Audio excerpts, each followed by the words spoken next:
শীতের বিদায় লগ্নে আরো বাড়লো তাপমাত্রা, আরো 3 ডিগ্রি বাড়লো পারদ। 22 ডিগ্রি ছড়ালো কলকাতার সর্বনিম্ন তাপমাত্রা। রাজ্য জুড়ে জারি কুয়াশার দাপট। কাল থেকে ফের সামান্য পারদ পতনের সম্ভাবনা। বুধবার থেকে আবারও ঊর্ধ্বমুখী হবে তাপমাত্রা। দিন ও রাতের তাপমাত্রা বাড়লেও আগামী দুদিন বেশ খানিকটা বদল হবে আবহাওয়া।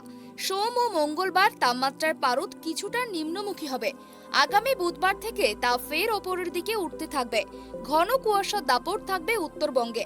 দার্জিলিং এবং কালিম্পং ছাড়াও কোথাও বৃষ্টির কোনো সম্ভাবনা নেই বলে জানাচ্ছেন আলিপুরদুয়ার আবহাওয়া দপ্তর।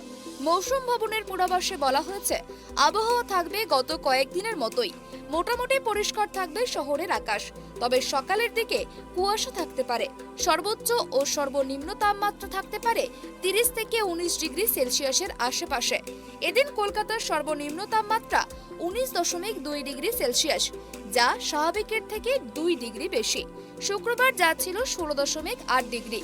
এদিন আপেক্ষিক আর্দ্রতা সর্বোচ্চ 94%। আবহাওয়া দপ্তরের পূর্বাভাসে বলা হয়েছে, আগামী 48 ঘন্টা অর্থাৎ 13ই ফেব্রুয়ারি সোমবার সকালের মধ্যে দার্জিলিং এবং কালিম্পংয়ের কোনো কোনো জায়গায় হালকা থেকে মাঝারি বৃষ্টি হতে পারে। বাকি সব জেলায় আবহাওয়া মোটামুটি শুকনো থাকবে। দার্জিলিং, আলিপুরদুয়ার এবং কোচবিহারে আগামী 24 ঘন্টায় ঘন কুয়াশা থাকতে পারে। আগামী 24 ঘন্টায় রাতের তাপমাত্রা সেরকম কোনো পরিবর্তন হবে না।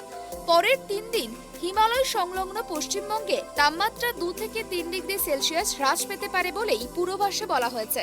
আবহাওয়া দপ্তরের পূর্বাভাসে বলা হয়েছে, আগামী 48 ঘন্টা অর্থাৎ 13ই ফেব্রুয়ারি সোমবার সকালের মধ্যে দক্ষিণবঙ্গের সবকটি জেলায় আবহাওয়া শুকনো থাকবে।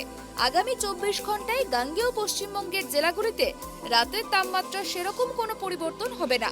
তবে তারপরে 3 দিনে তাপমাত্রা 2 থেকে 3 ডিগ্রি সেলসিয়াস হ্রাস পেতে পারে বলেই জানা যাচ্ছে। এছাড়াও আগামী 24 ঘন্টায় উত্তর 24 পরগনা, দক্ষিণ 24 পরগনা, কলকাতা, হাওড়া, পূর্ব মেদিনীপুর এবং জেলার কোনো কোনো জায়গায় হালকা থেকে মাঝারি কুয়াশা থাকতে পারে। Bureau report, tribe TV.